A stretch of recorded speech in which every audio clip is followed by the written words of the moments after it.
Hi everyone, so today I'll be working underneath this overhang, probably one of the most depressing spots on our property. We have a few of those, but this is definitely one of them, so you'll have to excuse how it looks in the background.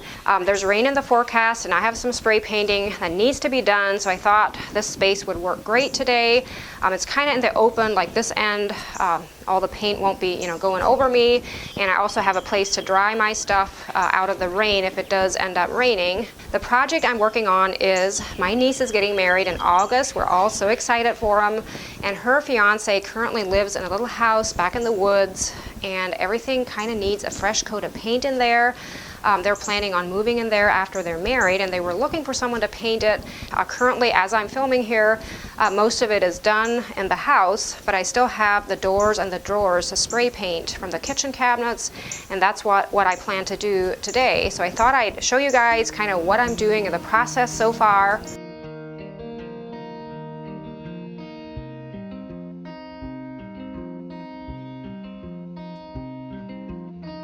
As you can see, this house is not very big, basically just a kitchen and a living room kind of together, and then a bedroom and a bathroom.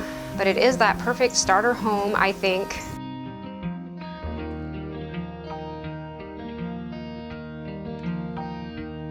The day I'm filming this, my parents were there too, and they started out by painting, trim and walls, and I worked in the kitchen, removed all of the doors, and was able to remove the drawer front, so I didn't have to take all of the drawers out, which that was really handy.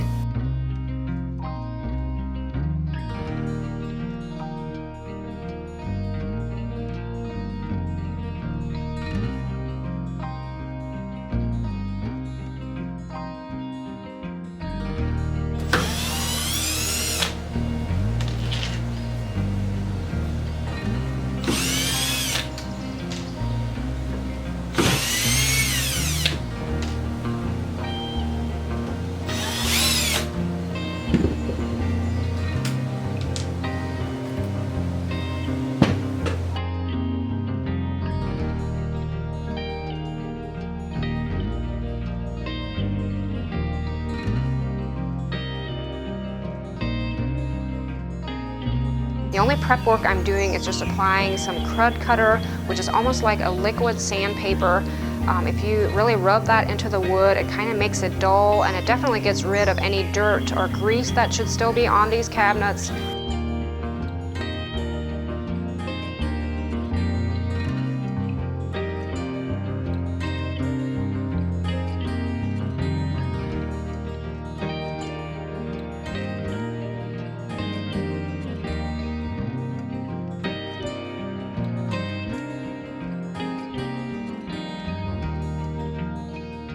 I'm using my favorite brand of paint, Do It Best, and the color for the walls and the trim and most of the things in here is just the plain ultra white. It's what you buy off of the shelf, but I did end up getting my favorite white color Spectral for the cabinets here in the kitchen.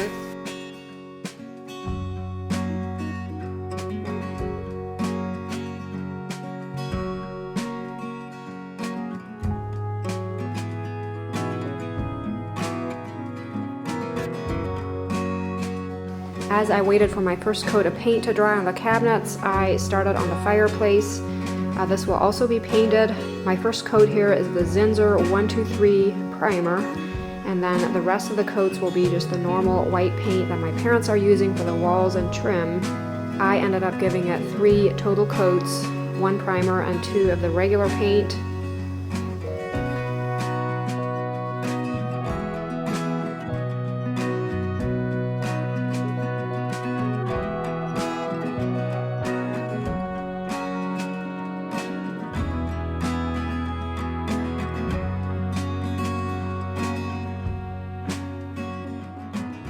I don't know about you guys, but I really don't care for those wavy valances that they used to put above the sink, probably back in the 80s.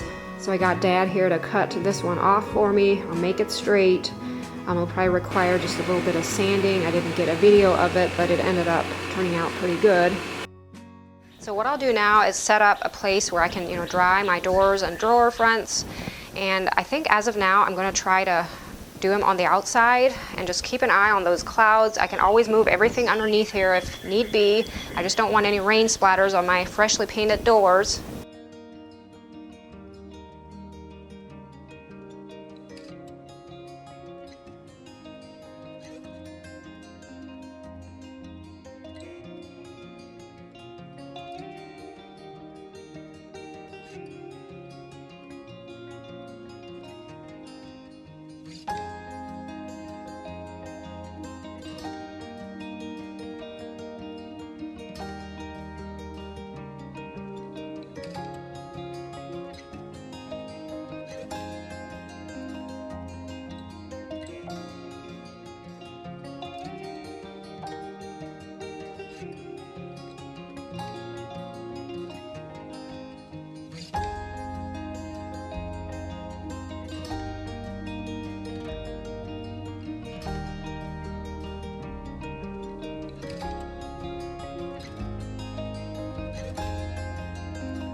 So by the time I had these doors all prepped and ready to be painted, there was some dark, stormy clouds coming up here in the west.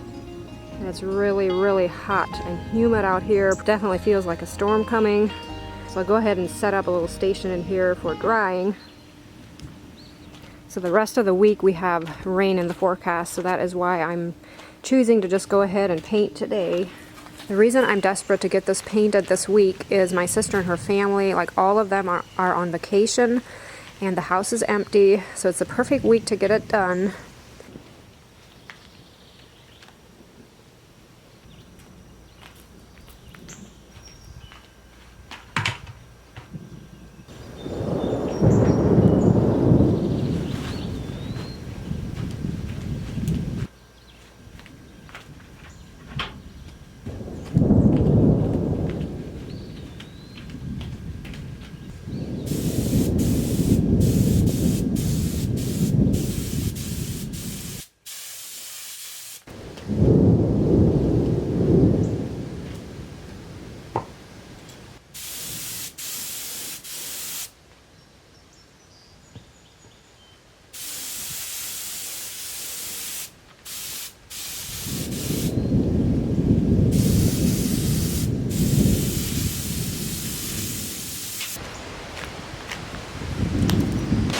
So it's really, really dark out here.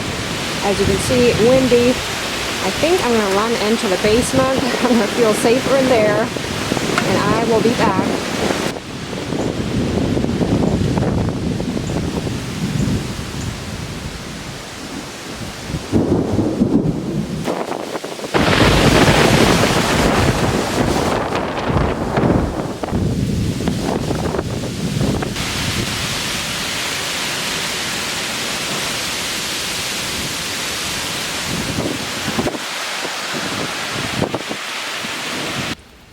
It's still raining just a bit, but I think I'm going to go ahead and continue painting. Things cooled down a bit around here since the rain. Still feels kind of humid, but definitely not 90 degrees. I'm going to paint the back side of the doors too, so I'll go ahead and do that first.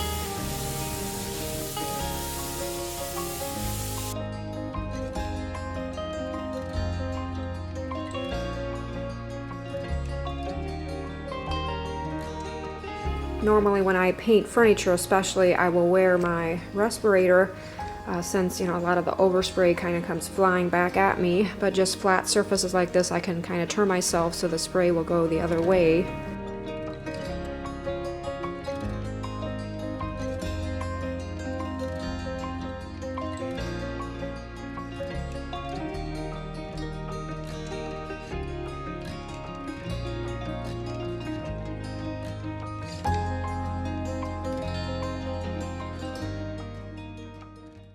There's really not a certain way you have to do this when using an air sprayer.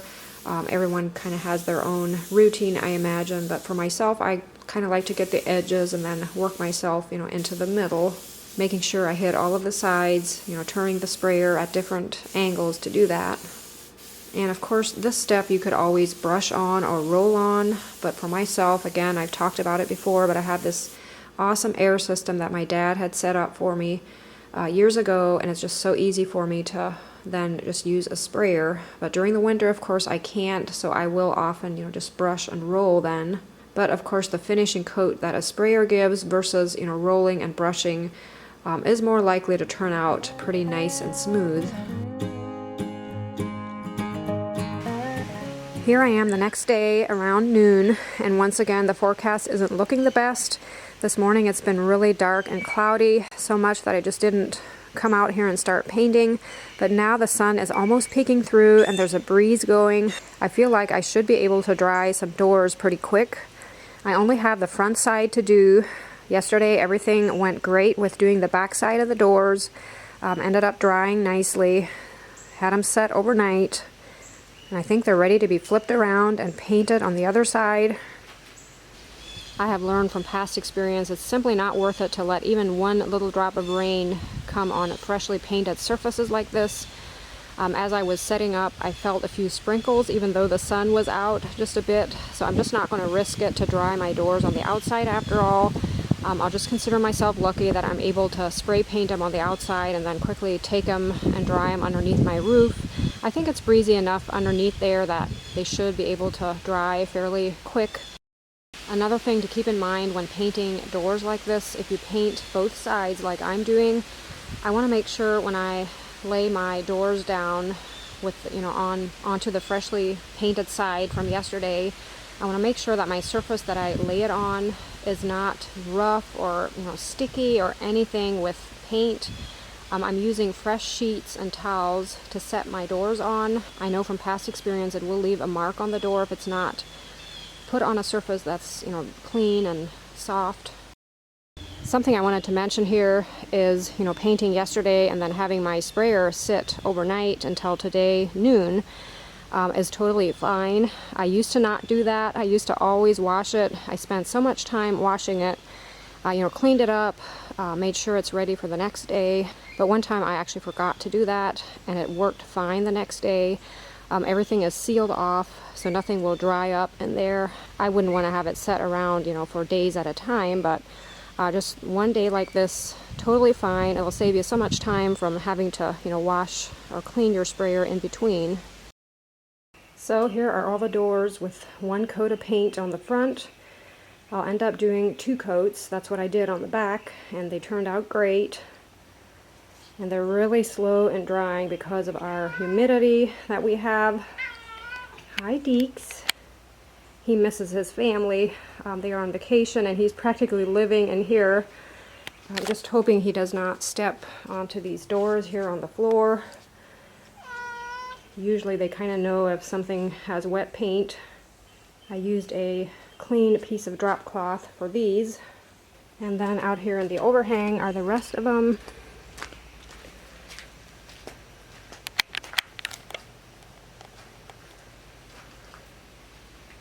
Again, a really slow drying process because of the humidity, but I think it'll be okay. Again, a nice little breeze going, that'll help.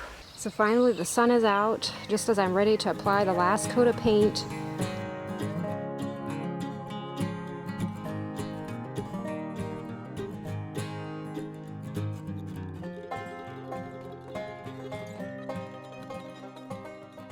So my next step is something I've never done before on kitchen cabinets. I've done it often on furniture, is apply Annie Sloan clear wax to protect the paint.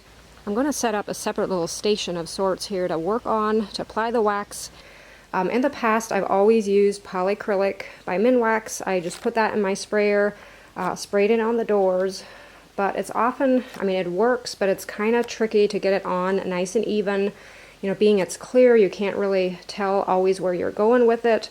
And then in the end, after it dries, sometimes I get issues with it being just a little bit uneven. And then of course on the cabinet part that's still in the house, like the frame, you have to brush it on. So I always feel like it looks a little bit different being brushed on versus, with a sprayer. But for this project, I thought it'd be fun to kind of experiment and maybe use Annie Sloan clear wax and see how it holds out. Being it's my niece that's going to be using these cabinets, I can always kind of check in and see how they're looking. But I'm pretty sure, I'm fairly confident Annie Sloan clear wax will just give a nice, good, hard, smooth finish over this paint and protect it very well. I recently invested in an actual Annie Sloan wax brush, and I really like it. In the past, I would always just use rags to apply this wax, and that worked too, but I feel with the brush I can almost get more out of the wax, maybe spread it around better. To finish it off, I just buff it using an old t-shirt rag.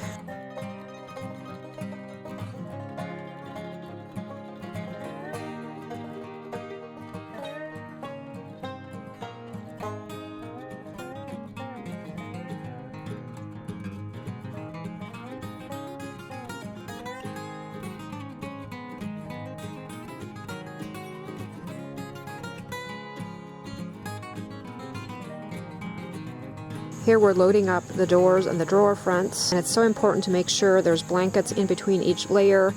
This paint is not fully cured at this point, and it could easily chip.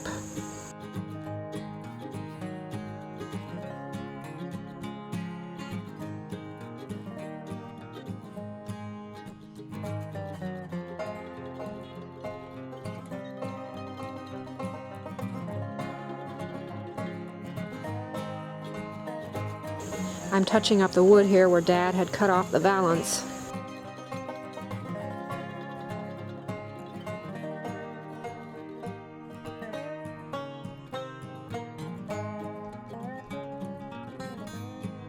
I had painted all of the hinges, didn't get a video of it, but I also want to paint the screws so the heads are the same color as the hinges.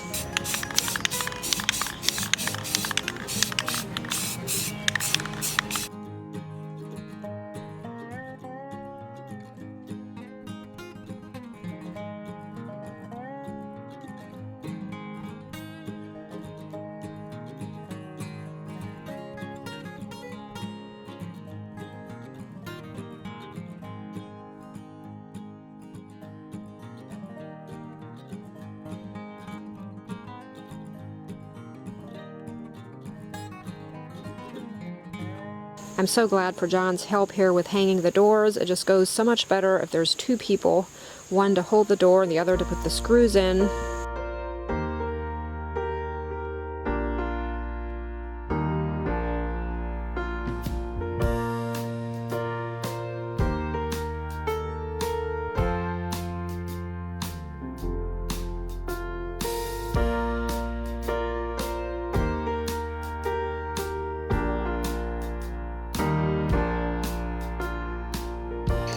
When my niece and her husband were on their honeymoon, they told me I can go over to their house and do anything in their kitchen that I want to as far as, perking things up. So I chose to put a backsplash in, and this is not a real backsplash. It's just contact paper that looks like subway tile, and it actually posed to be more of a challenge than I thought it would be. I don't know, did you guys ever install anything like this? But I've done, small areas, but a big area like this, I don't know, was it just this certain kind of contact paper that was a little more of a challenge, but I really had a hard time to make sure there's no wrinkles in there, and I ended up cutting incorrectly in a few places, but in the end, everything turned out okay. Unless you look really close, you might see a few flaws, but it is amazing what a backsplash can do. Before it looked okay with just the plain wall, but I think it looks so much better with this, and they were really happy with it, which of course made me happy too.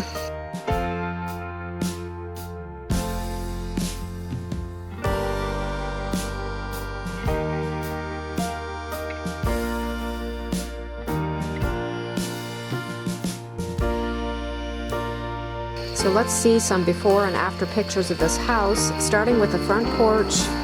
Before it was actually screened in, and it definitely was in need of a little facelift. And Austin and Catherine did such an amazing job doing it. They actually ended up painting the whole house on the outside, and they redid some on the porch, put new posts in, did some painting and polyacrylicing, if that's a word. I love the combination of the natural wood and the black together.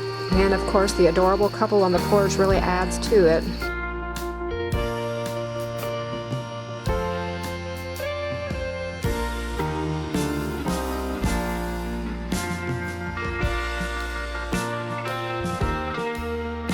So moving on to the inside, let's take a look at some before footage. It really is amazing what paint can do. It actually opens up a space, like it makes it appear bigger than it is if you lighten things up especially.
Catherine has a green thumb, as you can tell. She has beautiful plants in here.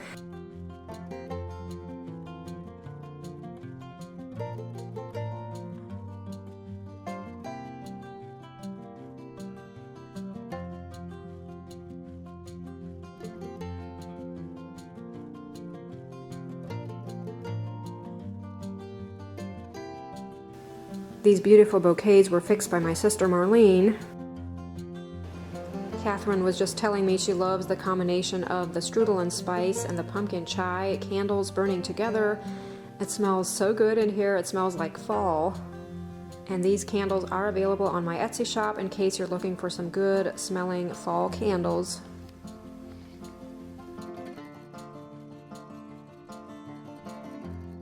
I had so much fun helping to turn that house into a beautiful little home. You could probably tell from the before footage, it was more of almost like a hunting cabin before, and now with just fresh paint and my niece's beautiful decorations, it's just the most cozy little space, perfect for 2 people. I hope you enjoyed following along with the process, and I would encourage you, if you at all have a kitchen that is maybe that orangish oak or just a dark color that you're tired of and you'd like to lighten things up a bit, seriously, paint it. It's not that hard to do, and it is amazing what paint will do. I know I often say that. You know, we spend a lot of time in the kitchen, especially if we cook for our family all the time, and it's only fair that we have a space that we enjoy being in, like it looks good to us. It has been about 3 months since I painted Austin and Catherine's kitchen, and I keep asking them every time I see them, how is it holding out? And so far, so good. I don't think it has come off, like the paint hasn't chipped off anywhere so far. So I really have faith in Annie Sloan clear wax. I know a lot of people hesitate to paint over, stained wood because of that. They're afraid, it might chip off in the future. I always tell people, paint is, of course, more liable to chip off than a stained surface would. But to me, it's so worth it. I would rather maybe touch it up once a year or not even that often and have my kitchen that I love instead of, having to deal with maybe orange cabinets or a dark color that just seems depressing and dreary to me. So don't let that stop you from painting your cabinets. And again, that Annie Sloan clear wax, I just have noticed on furniture already, it just does an amazing job of protecting paint. So I would definitely go this route again if I ever was to paint another kitchen. In the past, I always used, I think I may have mentioned this before, but I always use polyacrylic, and that does a wonderful job too. In fact, that is what our kitchen has as a top coat, is polyacrylic. But it's been years that I painted it, so it does come off, like it chips off on the, around the pulls and the knobs that we use a lot after, many years. And I could touch it up again, but it's just finding the time to do it. But again, I probably prefer the Annie Sloan clear wax over the polyacrylic, just from what I've used in the past years, even on my own countertops. And then on pieces of furniture, I can tell it just really makes a piece very durable. And this is not an advertisement for Annie Sloan clear wax. I'm just sharing with you what has worked for me. I did want to mention I'm trying to do better with posting to Instagram these days. So if you're all looking for more behind the scenes and just everyday footage of things that go on around here, not that it's really anything exciting, but in case you are interested, make sure to follow me on Instagram. And I feel like if I say this, it will hold me accountable to keep posting on there. I enjoy it, but sometimes it's just finding the time to do it. I'm not very good with that sort of thing. And the link is down below in the description box if you want to check it out. As always, I hope you're having a great day. Thanks so much for watching. I appreciate all of you, and I look forward to seeing you in the next video. Bye.